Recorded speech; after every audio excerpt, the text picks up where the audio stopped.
Hello everyone, एक बार फिर आपका हमारे यूट्यूब चैनल पर स्वागत है। आज हम भारत में सड़कों की गुणवत्ता पर चर्चा करेंगे। भारत की सड़कों की गुणवत्ता को लेकर ग्रामीण क्षेत्रों से लेकर शहरी क्षेत्रों तक में आए दिन सवाल सामने आते रहे हैं। कभी सड़क निर्माण होने से 1 माह और 3 माह के बीच ही सड़क की परतें बिखरने लगती हैं। शहरों में बनने वाली सड़कों 10 फीट से लेकर 15 फीट तक होता है, जो इस बात का प्रमाण है कि सड़कों के निर्माण में गुणवत्ता और नियमों की कहीं न कहीं अनदेखी की जा रही है। 2021 में देश में सड़क हादसों में भारी संख्या में लोगों की मौत हुई। 2022 में बढ़कर और भी मौतें हुई। हालिया केंद्रीय परिवहन मंत्री नितिन गडकरी ने पिछले दिनों कहा था कि दुनिया में सड़क हादसों को लेकर सबसे खराब रिकॉर्ड हमारा है। सड़क हादसों पर उनकी यह चिंता बिल्कुल जायज़ है। सड़क दुर्घटनाएं न केवल जान माल की हानि करती हैं, बल्कि इससे देश की अर्थव्यवस्था पर भी काफ़ी दुष्प्रभाव पड़ता है। हालांकि हर सड़क दुर्घटना में सड़कें ही जिम्मेदार हों, ऐसा नहीं है।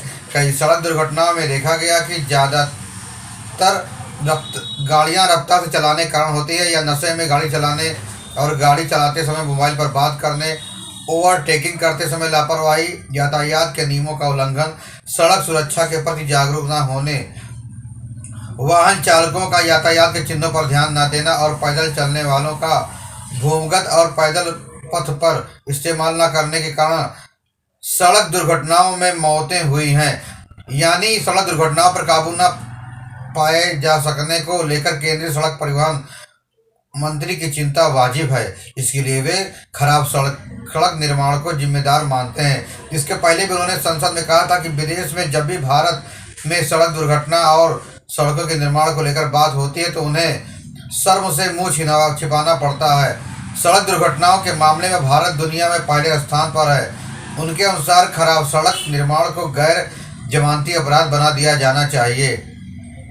सड़क निर्माण के ठेकेदारों और इंजीनियरों को इसके लिए जिम्मेदार ठहराया जाना चाहिए। निसंदेह यह सुझाव कठोर लग सकता है, मगर चूंकि सड़क परिवहन एवं राजमार्ग मंत्रालय ने संकल्प लिया है कि वह 2030 तक सड़क दुर्घटनाओं में होने वाली मौतों को घटाकर आधा कर देगा, तो इस संकल्प को बिना ऐसे कठोर कदम के हासिल नहीं किया जा सकता।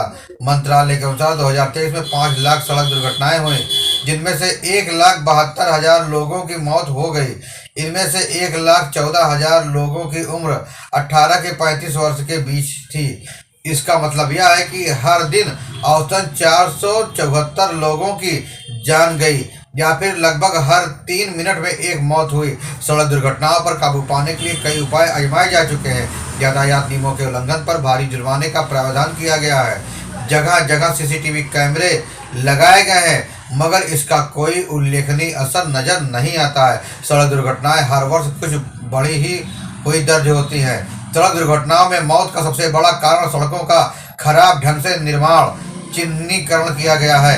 राजमार्गों और द्रुतगामी सड़कों पर चौड़ाई आदि में एकरूपता और मोड़ों पर उचित तकनीक का इस्तेमाल न होने के कारण दुर्घटनाएं और मौतें अधिक होती हैं।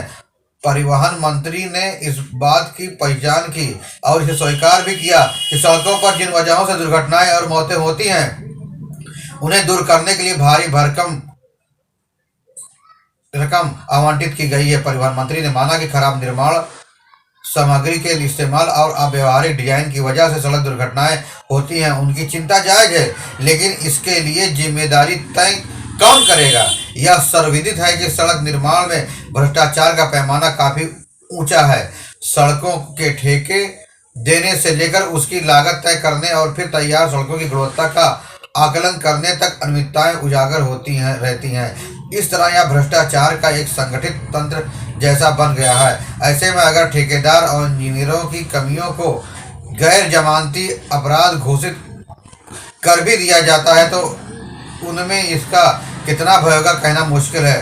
सड़कों की बनावट मानकों के अनुरूप नहीं है, इसका आकलन तो संबंधित महकमों को करना होता है। वैसे भी आम आदमी लाख शिकायत करते रहे हैं कि सड़कों का निर्माण ठीक नहीं हुआ है, उनकी सुनवाई नहीं होती है। यह अकारण नहीं है कि कई जगह उद्घाटन के बाद ही किसी सड़क के बारिश में धंस या बह जाने या पुल के गिर जाने की खबर सुर्खियों में अक्सर आती रही है। इसलिए सड़कों की गुणवत्ता मापने वाले तंत्रों में भी पारदर्शिता लाने की जरूरत है। इस मसले पर सिर्फ चिंता जताने के बजाय सख्त और स्पष्ट नीति जमीनी स्तर पर लागू करने को लेकर ठोस पहल करनी ही होगी।